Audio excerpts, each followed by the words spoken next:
नमस्कार, बहुत स्वागत है आपका देश न्यूज़ में और मैं हूं आपके साथ मनीष कुमार। आप देख रहे हैं हमारा खास कार्यक्रम शिक्षा का माफिया तंत्र।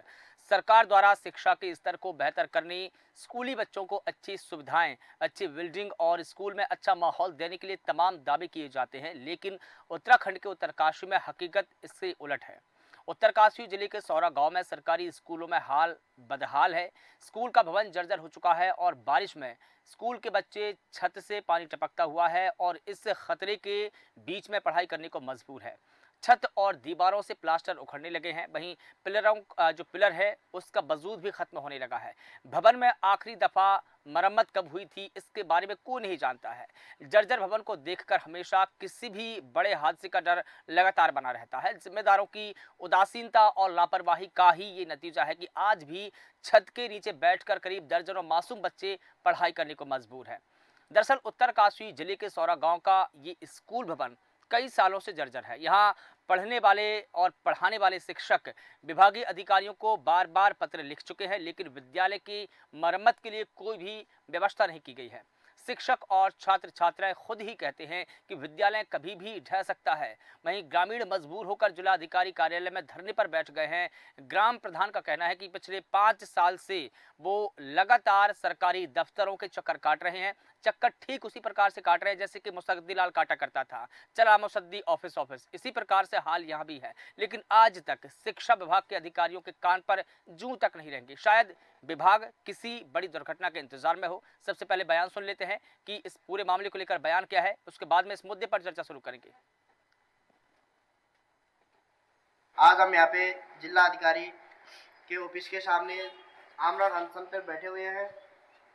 मेरे साथ हमारे गजेंद्र भाई गजी जामक से है और हमारे साथ क्षेत्र पंचायत प्रतिनिधि सिल्ला से, हमारे साथ ग्राम प्रधान बेलाटिपरी के प्रतिनिधि, ग्राम प्रधान जोड़ाव से प्रतिनिधि, युवा मोर्चा के अध्यक्ष यशपाल जी और हमारे साथ अख्तर जी, लगभग हमारे कई गांव के आए हुए हैं। तो मैं मीडिया के माध्यम से जिलाधिकारी शासन प्रशासन को अवगत कराना चाहता हूं कि हमारी मांगे तत्काल निश्चित सुनिश्चित करें, ताकि हमारे बच्चों का भविष्य, हमारे आने वाला भविष्य बच्चों का वो सुधर सके। तो मजबूर होकर ग्रामीण अब धरना प्रदर्शन करने को मजबूर है। बता दें कि उनके जो बच्चे हैं जर्जर छत के नीचे चल रहे स्कूल में पढ़ने को मजबूर है। कभी भी कोई भी बड़ा हादसा हो सकता है। कुल मिलाकर ये कहें कि जो बच्चे हैं वो जान की बाजी लगा करके स्कूल जाते हैं और हमेशा इस बात का डर बना रहता है कि कहीं कोई बड़ी दुर्घटना ना हो जाए और छत जो है ढह ना जाए। हमेशा इस बात का डर बच्चों में बना रहता है। इस पूरी खबर पर अधिक जानकारी देंगे हमारे साथ में महावीर सिंह राणा, संवाददाता उत्तरकाशी से जुड़े हुए हैं। मैं आपका स्वागत करता हूं। महावीर जी, आपसे ये समझना चाहूँगा कि बच्चे दहशत के साए में पढ़ाई कर रहे हैं, क्या किसी अनहोनी घटना के इंतजार में है शिक्षा विभाग? क्योंकि बार बार ग्राम प्रधान के द्वारा वहां पर जिला अधिकारियों को पत्र लिखा जा चुका है, चक्कर काट रहे हैं, लेकिन इसके बाद भी उन अधिकारियों के कान में जूं तक नहीं रेंग रही है। क्या खबर है, बताइए। बिल्कुल मनीष, जब तक बात जो है शिक्षा विभाग की है, तो उस समय जो है पूरा देश जो है शिक्षा से लेकर पूरी तरह से तैयार रहता है कि हमारे बच्चे किस तरह से अच्छे तक से पढ़ेंगे और आगे जाके जो है देश के साथ साथ जो है अपने राज्य का भी नाम रोशन करेंगे, हम्म। माता पिता का नाम रोशन करेंगे। हम्म। उसके लिए वो स्कूल पढ़ने जाते हैं। मगर उत्तरकाशी में अगर हम बात करेंगे, उत्तरकाशी भटवाड़ी ब्लॉक के सौरा गांव में एक विद्यालय है, वहाँ पे जूनियर हाई स्कूल है हम्म। और वहाँ पे जो है पिछले ईयर में जो है वहाँ पे एक तूफान आया था। तूफान के कारण छत टूट गई थी। हम्म। मगर उसके बाद जो है वहाँ पे जो ग्रामीणों ने और जो जो वहाँ पे प्रधानाचार्य पे जो है पानी का रिसाव हो रहा है, तो आप इसकी मरम्मत कराइए। उन्होंने कई बार शासन प्रशासन को लिखा, मगर कभी शासन प्रशासन के सर में जूत तक नहीं रिंगी। उसके विरुद्ध में आज जो वहाँ के जो ग्रामीण है उनको मजबूरन होकर बीच में आचार संहिता लगी थी, लोग जा नहीं पाए। अभी तो आज कल से जो है उन्होंने जिलाधिकारी के कार्यालय में जो है कर दिया, अनिश्चित प्रदर्शन कर दिया है। आप कहना है कि हमने यहाँ पे लिखित दिए गए, कोई हमारी बात को सुनने को तैयार नहीं। शिक्षा के मामले में जबकि हम बात करेंगे, उत्तराखंड के जो शिक्षा मंत्री है उनका साफ बयान आया, तब उन्होंने साफ कहा था कि उत्तरकाशी के कोई भी ऐसा स्कूल नहीं होना चाहिए जो स्कूल की हालत खस्ता है। अगर स्कूलों की हालत खस्ता है तो आप हमें तुरंत लिखित करके दीजिएगा। अपने जो गाँव के स्थिति है मगर गाँव वालों का मानना है एक बार लिखित करें आश्वासन अभी ठीक है। महावीर जी, कितने ऐसे बच्चे हैं जो इस स्कूल में पढ़ाई करते हैं? छात्र छात्राओं की संख्या कितनी हो सकती है वहाँ पर? महावीर जी। वहाँ पे मैक्सिमम 200 आसपास है। अगर मैं बता दूं वहाँ पे जो जूनियर हाई स्कूल है कक्षा 6 से लेकर जो है 10वीं तक है वहाँ पे है। हाँ, तो थोड़ा संख्या कमी है वहाँ पे मगर जो क्षेत्र है अगर बात करेंगे एकदम बैकअप पे पड़ता है क्योंकि सड़क पूरी सड़क है। एक जो है यहाँ पे जो है गांव के लोग जो है वहाँ पे अक्सर जाते हैं वहाँ पे कई विभाग और भी है। ठीक है। ठीक है महावीर जी, मैं आपके पास में लौट कर आऊँगा। महावीर जी, आपकी जो आवाज़ है हम तक क्लियर नहीं पहुँच पा रही है। शायद आपका नेटवर्क प्रॉब्लम है, तो मैं चाहूँगा कि आप अपने नेटवर्क को दुरुस्त करें, चूँकि जो आपकी आवाज़ है वो दर्शकों तक नहीं पहुँच पा रही है। अंबिका प्रसाद जी हमारे साथ में जुड़े हैं, समाज सेवी हैं उत्तरकाशी से। सर, आपका बहुत स्वागत करता हूँ। मैं आपसे ये समझना चाहूँगा कि जिस प्रकार से कक्षा 6 से लगा करके कक्षा 10वीं तक के विद्यार्थी यहाँ पर पढ़ते हैं, और अगर हम बच्चों की संख्या अगर यहाँ पर देखें तकरीबन 200 से अधिक बच्चे यहाँ पर पढ़ाई करते हैं, लेकिन सभी बच्चों के मन में एक ही भय कि कहीं छत न ढह जाए। अगर छत ढही तो कम से कम बच्चों के ऊपर आके गिरेगी, बच्चों का जीवन भी खतरे में है। क्या कुछ कहेंगे इस पूरे मुद्दे को लेकर के? नमस्कार जी। सर, ये हाई स्कूल तक के नहीं, यहाँ पे इंटर तक के बच्चे पढ़ते हैं सर। करीब 250 के लगभग बच्चे हैं। हाँ। और यहाँ से करीब 250, यहाँ से 8 किलोमीटर दूर स्यावा, 3-4 किलोमीटर दूर सालू, 3 किलोमीटर दूर सारी, सैंज, लाटा, यहाँ तक कि मल्ला तक के बच्चे भी यहाँ पे आते हैं। करीब 250 लगभग बच्चे हैं। और यहाँ पे जो हमारी एक लैब की बिल्डिंग है वो जो काफी सालों से बिल्कुल एकदम दरारें उसमें पड़ी हुई है। साथ ही पिछले साल क्या हुआ कि तूफान से उसकी छत उड़ गई थी। हमने कई बार प्रशासन को दिखाया प्रधान जी के माध्यम से, लेकिन पता नहीं क्या है कि उस पर कोई वो नहीं किया जा रहा है अभी तक। बरसात का सीजन आने वाला है, बच्चे एक ही रूम में एक ही उसमें बड़े किस स्थिति में रह रहे होंगे आप सोच सकते हैं। लेकिन यहाँ पर जो विभागीय अधिकारी है वो सुन क्यों नहीं रहे हैं? अब ये तो सर पटवारी जी से भी हमने कहा था, कुछ सरकार के मानक भी इस टाइप के रखे हुए, जब तक छत का वो नहीं होता तब तक उसको पता नहीं क्या मानक है कैसे हैं। उन्होंने भी अपनी रिपोर्ट उसमें दी है कि वास्तव में बिल्डिंग तो क्षतिग्रस्त तो है। प्रधानाचार्य जी ने भी अपनी तरफ से लिख के दिया है। अब ये मामला कहाँ पे अटका हुआ है कुछ समझ में नहीं आ रहा। क्या इसकी छत की रिपेयरिंग वगैरह होती है? स्कूल भवन की कितनी बार रिपेयरिंग अभी तक हो चुकी है? आखिरी बार कब हुई थी? आखिरी बार मेरे ख्याल से 2-3 साल पहले उस पर टीन की छत थी सर, वो टीन की छत लगाई गई थी, वो उड़ चुकी है पूरी। क्योंकि उत्तरकाशी जैसा कि हम तस्वीरों में देख पा रहे हैं कि जो स्कूल भवन है पहाड़ी इलाके में बना हुआ है, तो लाजमी है कि वहाँ की छत बार बार उड़ ही जाती होगी। नहीं, बार बार तो नहीं उड़ती है, वो अचानक ही पत्नी कैसे उड़ गई। लेकिन व्यवस्था तो अब उसकी बात हो रही है कि उसको कैसे वो किया जाए। बच्चे रहेंगे कहाँ पे? 250 बच्चों का रहना बड़ा मुश्किल हो जाता है ना। कैसे वो पढ़ाई करेंगे, कैसे उनका वो होगा, फिर लैब की उस पर उनकी स्थिति क्या होगी, क्या हम बच्चों के भविष्य के बारे में सोच सकते हैं। ये हमने 2005 में बड़ी उससे जो है यहाँ से बच्चे करीब 8 किलोमीटर पैदल जाते थे, स्यावा से 14 किलोमीटर दूर पैदल जाते हैं बच्चे। तो इसलिए ये विद्यालय को खुलवाया था। हाई स्कूल भी, अब उसको हाई स्कूल से इंटरमीडिएट में उच्चीकरण हुआ है कुछ साल पहले। 250 बच्चे वहाँ पे, जितना कि मैं सोचता हूँ शायद और स्कूलों में भी नहीं होंगे आज की स्थिति में। लेकिन अब करीब बिल्कुल ठीक है, कहीं ना कहीं 250 बच्चों का जीवन खतरे में है। अगर स्कूल भवन टूट जाता है, ढह जाता है, तो बच्चों के लिए वैकल्पिक व्यवस्था क्या होगी?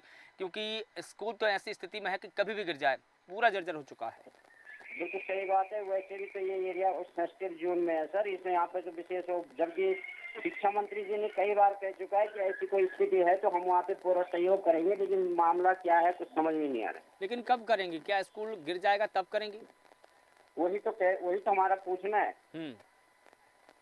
उत्तरकाशी के जो जिला अधिकारी है, क्या उनसे आपने इस बात का जिक्र किया है कि आप कम से कम एक बार यहाँ का निरीक्षण कीजिए, देखिए कि इस स्कूल की जो स्थिति है कितनी बद से बदतर हो चली है, लेकिन आप लोग इस ओर ध्यान नहीं दे रहे हैं।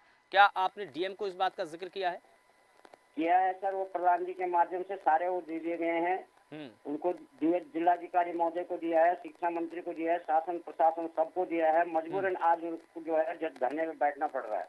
ठीक है, प्रभाकर जोशी जी हमारे साथ में जुड़े हैं। आप क्षेत्रीय नागरिक हैं वहाँ के सौरा के।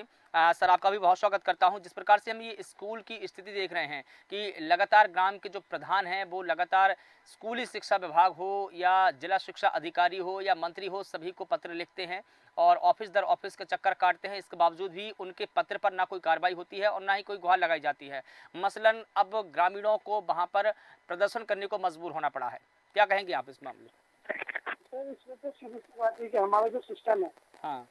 आज उत्तराखंड को बने हुए 24 साल हो गए। 24 साल में शिक्षा व्यवस्था पे ही लगभग अरबों रुपए खर्च हो गए, लेकिन शिक्षा व्यवस्था वही की वही है। हम्म। अधिकारियों को कोई इस बात से लेना देना नहीं कि बच्चों का भविष्य क्या होगा क्या नहीं। उनको अपना सैलरी से मतलब है, तनख्वाह से मतलब है।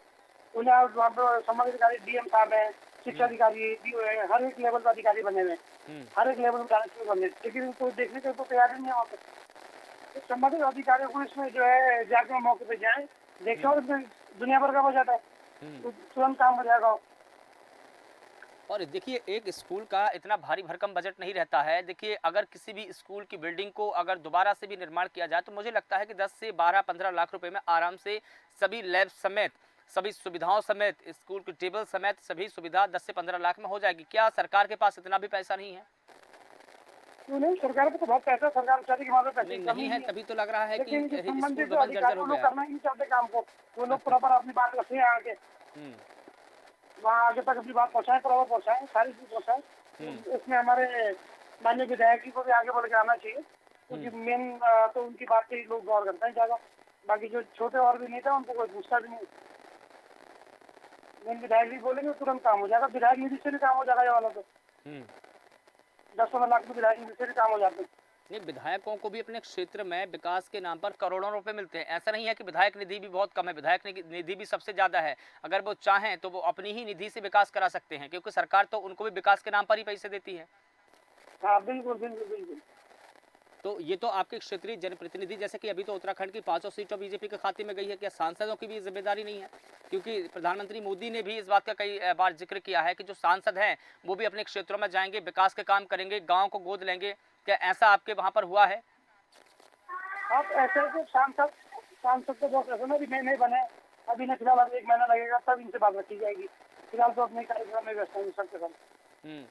लेकिन कार्यक्रम में तो अभी व्यस्त होंगे, लेकिन 5 साल क्या किया है? 5 साल का भी तो लेखा जोखा देना पड़ेगा ना। जी हाँ, वो तो लिख के देना पड़ेगा, लेकिन अब अभी तो नहीं है इनका। अब चुनाव अभी समापन हुआ इनका, अब जब शुरू होगा तो फिर अब इनको 1 महीना लग ही जाएगा अभी अपने कार्यकाल संभालने में पूरा। बिल्कुल ठीक है, लेकिन एक और बात यहाँ पर मैं करना चाहूँगा कि जिस प्रकार से पूरा स्कूल अब टूटने की कगार पर खड़ा हुआ है, तो क्या आपके जो क्षेत्रीय जनप्रतिनिधि है, क्या उन्होंने आपके स्कूलों का, आपके गांव का दौरा किया है कभी? अब दौरा भी करते रहते हैं, लेकिन काम तो कुछ नहीं होता ना मौके पे। दौरा तो कर ही रहे सब, आए रहे, वो भी सब बातचीत हमारे प्रधान जी वो भी लगे हुए आजकल, और इधर उधर के सारे लोग जो भी सक्रिय लोग सब लगे हुए हैं, है ना। बाकी लोग लगे, लेकिन पैसों का शासन अच्छा से आना है ना। बल्कि मेरे हिसाब से स्कूल को PPP मॉडल दे देना चाहिए हमें। सरकार को चलाना नहीं चाहिए, सरकार के बस्ती ये काम सरकार कहेगी। बिल्कुल ठीक है। महावीर जी, मैं आपसे समझना चाहूँगा, जिस प्रकार से ग्रामीण अब धरने पर बैठ गए हैं, तो धरने पर क्या स्कूल के सामने बैठे हैं या जिला शिक्षा कार्यालय के सामने बैठे हैं, और जिला शिक्षक अधिकारी का क्या कहना है इस पूरे मामले में? बिल्कुल मनीष, जिस तरह लोगों के अंदर गुस्सा था, तो अभी मैंने कहा था कि आचार संहिता लगी हुई तो लोग नहीं आ पा रहे थे, मजबूर थे। मगर जैसे आचार संहिता समाप्त हुई तो उन्होंने कल जो है एक निर्णय निकाला, जो गांव वालों ने एक निर्णय निकाला।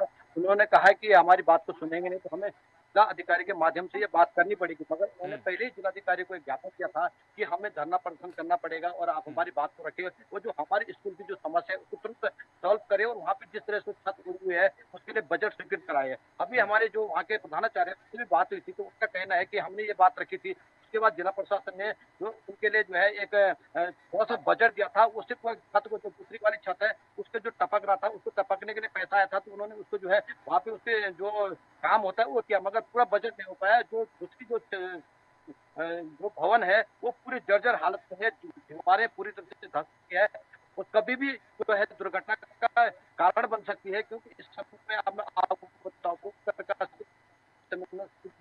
है, क्योंकि यहाँ पे आपदा हर बार आती रहती है। यहाँ पे कई बार हमने देखा भूकंप के झटके महसूस किए जाते हैं, छोटे छोटे भूकंप महसूस किए जाते हैं। अगर दिन में जैसे बच्चे स्कूल में हो, अगर भूकंप आ गया अचानक से, वो जर्जर जो हालत है उससे बच्चों को काफी नुकसान पहुंचा है।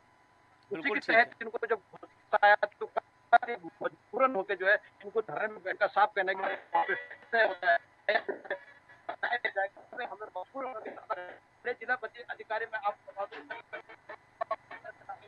आप भारत के तो वो लोग अब बिजी हो गए हैं। बच्चों के जो बच्चे हैं, जो महाराष्ट्र के लोग आने में सिर्फ लगी थी। अब जिलाधिकारी खुद जो है उत्तरकाशी आएंगे, उनसे बात करेंगे, अभी उनका जो फैसला होगा आगे के वो भी प्रस्ताव आगे रखेंगे। जिलाधिकारी क्या कर सकते हैं आगे बजट अधिकारी अपनी तरफ रखते हैं, क्योंकि जो बजट शिक्षा विभाग होता है जब यहाँ पे प्रस्ताव मीटिंग कम से कम नहीं कम से कम जैसा कि आप ही बता रहे हैं कि वो बार बार सरकारी दफ्तरों के चक्कर काट रहे हैं, प्रस्ताव बना रहे हैं, लेकिन प्रस्ताव बनाकर आगे तो भेज सकते हैं कम से कम। बिल्कुल हमने देखा है जब भी यहाँ से कोई प्रतिनिधि प्रस्ताव देता है जिलाधिकारी माध्यम से एसडीएम के माध्यम से, वो मुख्यमंत्री को प्रस्ताव भेजता है कि हमारी ये समस्या है, ये किस विभाग से संबंधित है। जैसे शिक्षा विभाग है तो शिक्षा विभाग को उन्होंने अपने प्रस्ताव दिए थे, वो लिखित करके दिए थे, मौखिक भी मिले थे, मगर उन्होंने सिर्फ आश्वासन दिया, आश्वासन के अलावा कुछ नहीं दिया। अब इनका ये कहना है कि जब तक हमारी मांग नहीं मानी जाती वहाँ के लिए जो प्रस्ताव, जो वहाँ का जो काम के लिए पैसे बजट स्वीकृत नहीं होते, तब तक हमें मजबूरन धरने में बैठना पड़ेगा। और अभी तो उनके साथ इतने लोग इकट्ठे हुए और आने वाले वक्त में उनका कहना है कि और भी लोग इस हमें आंदोलन करने के लिए मजबूर होना पड़ेगा और आगे बहुत बड़ा आंदोलन रहेगा, जो वहाँ के अभी बैठे हुए प्रतिनिधि उनका ये कहना है। देखिए, जैसा कि हम तस्वीरों में देख पा रहे हैं, आमरण अनशन करने की बात कह रहे हैं ग्रामीण। इसके अलावा स्पोर्ट की भी बात की जा रही है, खेल के मैदान की भी बात की जा रही है, लाइब्रेरी की भी बात की जा रही है। स्कूल तो ठीक है, और कितनी मांग है ग्रामीणों की? बिल्कुल निश्चित तौर पे अगर स्कूल की भवन की बात नहीं है, क्योंकि स्कूल में जो पढ़ने वाला बच्चा होता है उसे स्पोर्ट में खेलना भी बहुत जरूरी होता है, क्योंकि शिक्षा के साथ साथ जो शारीरिक और मानसिक अगर विकास करना है तो उसके लिए खेल होना चाहिए। जो उनका भी कहना है कि वहाँ पे खेल की व्यवस्था नहीं है। उसी तरह अगर मैं बता दूं, इस तरह लाइब्रेरी है, कंप्यूटर सेंटर है, आज के दिन में जो डिजिटल का युग चल रहा है, तो वो चाहते हैं कि हमारे स्कूल में भी कंप्यूटर की व्यवस्था हो, लाइब्रेरी की व्यवस्था, जो बच्चा साइंस में पढ़ता है उसकी लाइब्रेरी की व्यवस्था। तो उनकी कई मांगे हैं। अभी तो शुरुआत उन्होंने सिर्फ स्कूल के नाम से की थी कि हमारे स्कूल की जर्जर हालत है, मगर उनकी और भी बातें जो सामने आ रही है। उनका कहना है कि एक हमारे वहाँ पे मैदान की व्यवस्था होनी चाहिए, साथ में लाइब्रेरी होनी चाहिए। ये लोगों की मांग है, वहाँ के प्रतिनिधि की जो है अभी और मांगे भी बढ़ेगी। स्कूल की समस्या है, कुछ समय बाद भी बोलेंगे, क्योंकि स्कूल में टीचर भी कम होते हैं तो टीचर भी चाहिए। तो ये सब लेके जो है अभी जो है उन्होंने एक प्रस्ताव दे तो दिया है आगे, मगर अभी उसमें कोई कार्रवाई नहीं हुआ। अभी जब तक वो बैठे, उनका कहना है कि जब तक आगे से हमें आश्वासन नहीं मिलता है, वो पूरी तरह से हमें लिखित तरह से नहीं मिलता है, तब तक हम उससे को तैयार नहीं। बिल्कुल ठीक है, और आश्वासन नहीं, कम से कम नहीं तो यहाँ आकर बनाना ही पड़ेगा, क्योंकि आश्वासन कब तक मिलता रहेगा? पिछले 5 सालों से ग्रामीणों को सिर्फ आश्वासन ही तो मिला है, तो आश्वासनों से काम नहीं चलता है। बिल्कुल निश्चित तौर पे आश्वासन से काम, क्योंकि आश्वासन नेताओं का काम आश्वासन ही देना होता है, मगर जब फील्ड में काम होता है तब पता लगता है कि कोई काम करने को तैयार है। मैं बता दूं, जब तक यहाँ के सांसद की बात आपने की थी, सांसद इससे पहले 10 साल रह चुके हैं। वो सांसद है यहाँ पे, वो 10 साल रह चुके हैं। 10 साल में क्या उनके पास जानकारी नहीं है? जो शिक्षा मंत्री है, क्या उनके पास जानकारी नहीं? क्योंकि उनको हर स्कूल का रिपोर्ट जाता है और स्कूल के जो प्रधानाचार्य होते हैं अपनी समस्या को हमेशा आगे शिक्षा विभाग को भेजते हैं। मगर वहाँ पे वही बात आ गई कि कुछ लोगों को तो देखा जाता है, जो वहाँ के प्रतिनिधि एक्सपर्ट होते हैं, उन लोगों को देखा जाता है, मगर कई लोग क्या होता है कि प्रतिनिधि थोड़ा सा जो उस तरह से सहयोग वहाँ पे नहीं पहुंच पाता है, उसके कारण जो है उन लोगों को हमेशा पिछड़ जाते हैं। अब सांसद की रही बात, तो सांसद की जब तक मैं बात करूँ, इस समय लोकसभा के चुनाव हुए थे, मगर उत्तरकाशी से जो हमारे सांसद इस समय जीती है, भले वो 2 लाख से ऊपर जीते, मगर उत्तरकाशी से सबसे पीछे रही है। यहाँ पे वो पिछड़ गए, लोगों ने जो है नया हुआ एक जो बॉबी पवार थे उनको समर्थन किया, तो सीधा सीधा लोगों के अंदर सांसद के विरुद्ध में गुस्सा है। उत्तरकाशी जिले की जब तक मैं बात करूंगा, उनको काफी गुस्सा है सांसद की तरफ। सांसद ने इस क्षेत्र के लिए इस तरह के कोई विकास कार्य नहीं किए, न ही लोगों के बीच में गए, इसलिए लोगों के अंदर गुस्सा है। अब रही विधायक तो बिल्कुल निश्चित तौर पर विधायक को भी इन्होंने लेटर दिया है, निश्चित तौर पर विधायक ने भी बात आगे रखे। अभी विधायक का भी कहना है कि ये बिल्कुल ये हमारा स्कूल है और ये बच्चे हमारे हैं, हम इस स्कूल के बारे में पूरी तरह से संज्ञान में ले रखा, और जैसे हम आगे जाके जैसे प्रस्ताव हमारा स्वीकृत होता था, आगे जैसे बजट आएगा, इनकी जो जर्जर हालत की स्कूल की है उसको सुधारा जाएगा। बिल्कुल ठीक है जी, बिल्कुल ठीक है। तमाम जानकारी के लिए आप सभी का बहुत शुक्रिया। बता दें कि छात्रों की पुकार अब सरकार को सुनना ही पड़ेगा, क्योंकि जान की बाजी लगा कर के बच्चे यहाँ पर पढ़ाई कर रहे हैं। जर्जर छत के नीचे ये स्कूल चल रहा है। बता दें कि करीब 250 से अधिक बच्चे हैं जो दहशत के साए में हर रोज स्कूल जाते हैं। क्या विभाग किसी अनहोनी घटना के इंतजार में है? फिलहाल देश न्यूज़ के खास कार्यक्रम में बस इतना ही। मुझे दीजिए इजाज़त।